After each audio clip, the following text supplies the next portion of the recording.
What a joy it is to be together and to see each of you this morning. Several guests here. We're very thankful for that, and that you're able to be with us this morning. It is good to see Richard able to be here. I was worried that maybe he wouldn't be, and we wouldn't have anybody start the food line. And so I'm thankful that he is here this morning. When I was growing up, we would spend generally New Year's Eve and New Year's Day at my grandparents in Indiana. And there was almost this mythical and legendary thing that happened at midnight. The fire station would sound the whistle. Some of the firefighters would go out and sell professional fireworks. It became mythical in my mind because I want to stay up till midnight, but by 10 o'clock, every year I was sound asleep. Didn't matter how hard I tried, how hard I wanted to stay awake, it just wasn't going to happen. And I'm still that way. If we as a family decide we're going to watch a movie, that's fine and dandy, but I might as well go on to bed and watch it sometime later because I'm not going to make it through the whole thing. I'm a morning person. Give me a good cup of coffee and I'm good to go. Tammy's a night owl. She likes that nighttime. That's her peak performance. There's a time, I'm sure, in the day that you find that you do better than others. That's fine when it comes to physical things.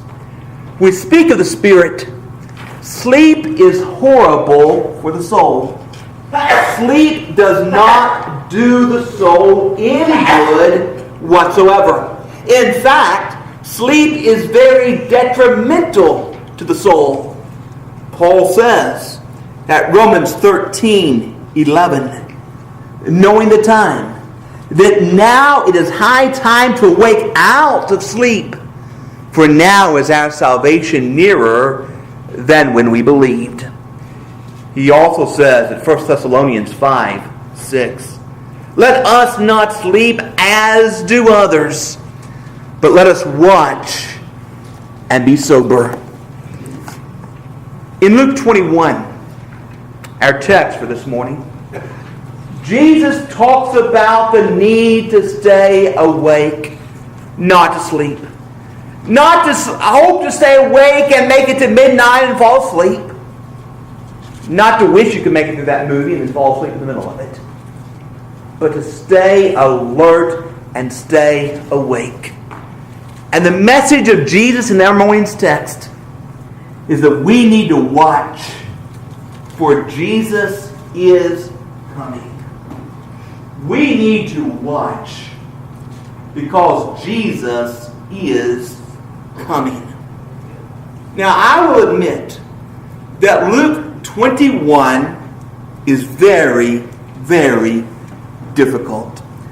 I find Luke 21 difficult to understand, to interpret. Because Jesus mixes a bunch of symbols and things together and he jumps from one subject to another. And thus you have to be very alert and awake even as you read Luke 21. The disciples are there, they're discussing how beautiful the temple is. And I am told it was a beautiful sight to behold in Jesus' day and age. The disciples are discussing how beautiful it is. And Jesus says, and there is coming a day when not a single stone of the temple will be left upon another stone. The whole thing will be razed to the ground, Jesus says. And thus, the disciples ask him in verse 7, Master, but when shall these things be? And what sign will there be when these things shall come to pass? In Luke's account, in Luke 21, the disciples do not ask about the end of the world. I believe that's important. In Luke 21, Jesus' disciples never once ask about the end of the world. In Matthew's account of the Mount Olivet Discourse, as we call it, Luke 21, Matthew 24, the disciples ask about it in Matthew. But in Mark and in Luke, they do not ask about the end of the world. Maybe because they thought that the temple would stand until the end of the world, and so they're connected in their minds. But for whatever reason, Luke does not record the disciples asking about the end of the world. In verse 8, Jesus begins to discuss the destruction of Jerusalem. When that day was going to come when not a single stone in the temple would be left upon another stone. Unfortunately, because Jesus talks about the destruction of Jerusalem in signs and symbols, apocalyptic literature, some have taken that to mean that Jesus, throughout this chapter, speaks about the end of the world. But brother, that's simply not the case. Jesus is not, throughout this text, speaking about the end of the world. I know that because of verse 20. Jesus says that Jerusalem would be surrounded by armies. That has happened AD 70. When the temple and Jerusalem were destroyed, and Jerusalem was in fact surrounded by armies. That has come, that has gone, it has happened. Also, I find verse 21 intriguing to think about the end of the world. Jesus says, if you're in Jerusalem, flee the mountains. And if you're outside Jerusalem, don't come in it. What difference does it make if it's the end of the world where you are? It's not going to matter, does it? Is it? And Jesus says, now wait a minute. If you're in Jerusalem, get out. If you're outside, don't come in. He's obviously speaking about the destruction of Jerusalem. But then, after Jesus talks about the destruction of Jerusalem, he speaks about his second coming in verses 25 to 28. He talks about the Son of Man coming upon a cloud. He talks about the destruction of the world and judgment to come. But then, Jesus jumps back to the destruction of Jerusalem and tells the parable of the fig tree. I said the parable of the fig tree applies to the destruction of Jerusalem for two reasons. One is that there are signs and symbols, and Jesus talks about when you see this sign, you know it's near. That's the whole point of the parable. The end of the world's not going to have signs and things that we can point to and say, here it is. It is a sudden, unexpected event. Also, Jesus there, in telling the parable of the fig tree, says that this generation, the generation of which he's speaking, would not pass until all these things had taken place. Well, either there are some very, very, very old people around, or Jesus is speaking about the destruction of Jerusalem. But then after he speaks of the destruction of Jerusalem, he switches back to speak of the second coming and speaks the words of our text. And I think it's important before we get into this text to mention those things. There are four parts of Luke 21. There is a prediction of the destruction of Jerusalem. Then, there is a prediction of the end of the world. Then Jesus jumps back to talk about destruction of Jerusalem, parable of fig tree. And then at the end, he goes back to the end of the world, destruction of the world, and speaks our text. And brethren, we had better be careful. We had better watch. Because just as surely as the master who is here, who is sitting in Jerusalem, says Jerusalem is going to be destroyed. Brethren, it was destroyed. AD 70, everything was destroyed, taken down. He was right about that. And brethren, he's right about the end of the world as well. And we had better watch because Jesus is coming. Let's go to the text. Luke 21, 34 to 36. And take heed to yourselves. Notice the personal nature of what Jesus says here. Not take heed to your neighbor. Take heed to your spouse or to your children, or take heed to yourselves. It's personal. You can't watch for someone else. You can't do it. No one else can watch for you. Jesus says, take heed to yourselves, lest at any time your hearts be overcharged with surfeiting and drunkenness and cares of this life, and so that day come upon you unawares. surfeiting, and drunkenness. The Greek word for surfeiting refers honestly to a hangover. The Greek word refers to the after effects of intoxication. That morning after when you don't feel so good, when your head's not as clear. And then the drinking. The idea is you don't go and stand watch without a clear head. And if you're going to take heed that Jesus is coming again, if you're going to watch, you need a clear head. And the cares of this life. How often do we get bogged down in what's going on day to day that we forget that Jesus is coming again? How often between trying to get to the grocery store and get a haircut and get everything else done, do we simply forget, ignore the fact that Jesus is coming again? And Jesus says, if we have a clear head, if we're watching, that day is not going to come upon us unawares. Now that doesn't mean that this day is not going to come suddenly, or that we'll know when it's going to happen. We will never know when that day is coming. Matthew 25:13. Matthew's account of this same discussion. Ye know neither the day nor the hour wherein the Son of Man cometh. 1 Thessalonians 5:2.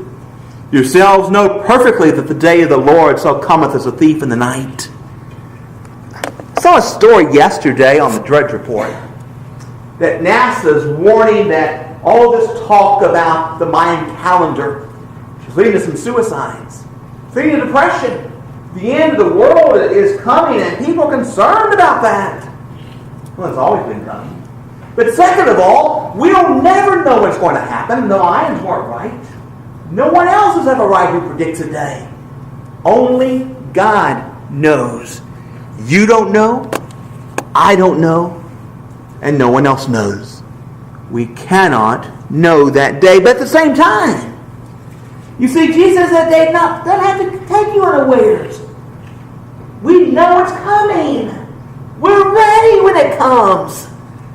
And brethren, instead of worrying and depression that the end of the world is coming, should we not be the most joyful people who thought that Jesus is coming again? Why do you get so worked up about it?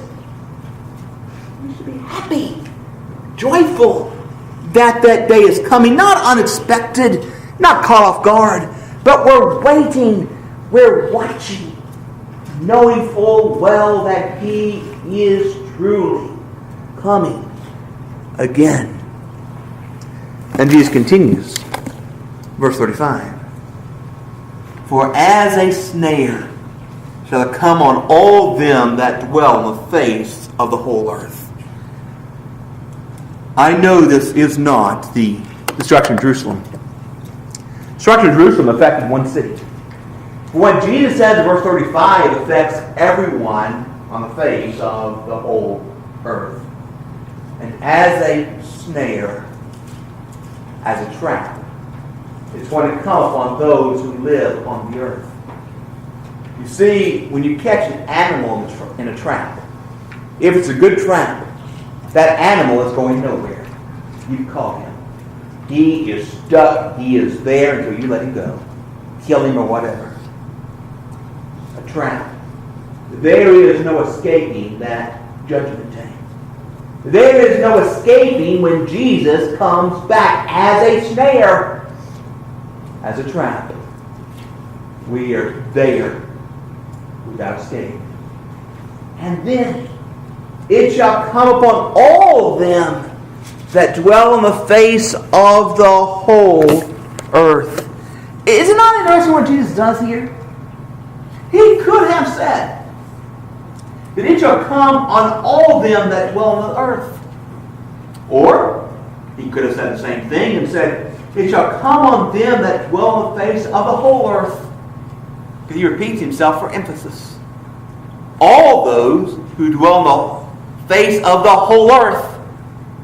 All, whole, no one shall escape. It is a universal judgment. And you know how universal that day is going to be. Romans 14:12. Every one of us shall give account of himself to God. 2 Corinthians 5:10. We must all appear before the judgment seat of Christ, that everyone may receive the things done in his body, according to what he hath done, whether it be good or bad. And Jesus gives a final warning in verse 36. Watch ye therefore, stand guard, expectation, hoping, and pray always that ye may be accounted worthy to escape all these things, all that evil that shall come to pass, and to stand before the Son of Man. Oh, in one sense, we're all going to stand before the Son of Man. Everyone shall stand to give account of himself. And God will judge the world through Jesus. We know that from Acts 17 and other texts. So we're all going to stand before Jesus in some regard. But think of Ephesians 6, where you put on the whole armor of God, and having done all, you can stand against the wiles of the devil. In other words, the devil comes to you with his temptations, and you're in the armor of God. And you can stand sure, you can stand firm, and never flinch. The same thing is true of standing before the Son of Man. To stand there with confidence, knowing full well we're covered not with their own good works, with their own good deeds, but in his blood. We are standing there before him, having watched, having waited, having prayed. Oh, my brethren, there is a great exhortation here. And that is, we need to watch. Because Jesus is, in fact, coming. Now, what do we do with that? What do we at Del Ridge do with the fact that we need to watch? Because Jesus is coming. Let me offer some suggestions. In the first place, I believe we need to be an anticipating people. We need, in other words, to understand Jesus is coming again, and I look forward to it. Be happy about it. I fear that we as a people at large, have largely forgotten the fact that Jesus is coming again. Even those who believe in God have, by and large, forgotten the fact that Jesus is coming again. We talk about the future as though it's a foregone conclusion. When we get old, when the kids go away, when they have kids, we don't know any of those things are going to happen. Granted, if the Lord tarries, they will. We understand that. We don't know that he's going to tarry. We don't know when Jesus is coming again. Would it be so horrible if we trained ourselves to say, if the Lord wills? You understand that scripture? James 4:15. Ye ought to say, if the Lord will, we shall live and do this or that. You see, if we train ourselves to say, if the Lord wills, we're reminding ourselves, one, of the temporary nature of this life. We don't know when we're going to get our ticket and check out. Second of all, it reminds us of the temporary nature of this very world. We can't forget not only are our lives temporary on this world, but this world itself is temporary. There is coming a day when this world will not be here, because Jesus will come through those clouds. He will destroy this world, and we shall be at home with God. If the Lord wills, we shall live and do this or that. But also, very importantly, we need to be ready when Jesus comes. See, that's the whole point of this text. Watch. Watch. With anticipation, but also to your own self, that you are ready to meet Him when He comes. What is it in your life that's preventing you from being as ready as you ought? Is there some sin that you want to hold on to and perhaps you are holding on too tightly? Please don't give it up. That it's hard to give up. Is it the fact that you need to come to be baptized into Jesus and you just say to yourself, you're not quite there yet, you're just not ready? What is it in your life that keeps you from watching for Him?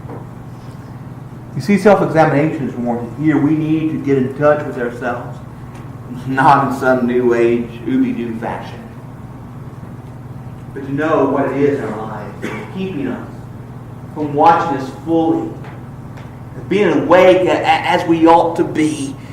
Paul says in 2 Corinthians 13:5, examine yourselves whether ye be in the faith. Prove your own selves. Know ye not your own selves how that Jesus Christ is in you, except ye be reprobates? We need to take some serious time to do that examination. Are we in the faith? Faithful to God? And then once you examine yourself, what is it that you need to do with what you find? You know, when you go to the doctor, he'll examine you, but then it's not just, okay, here's what we found, good luck, see you next time. No, we get a plan of action. We need a plan of action personally to deal with the sin in our lives. Not to leave it there, not just to hope for the best. We need a plan of action to deal with it.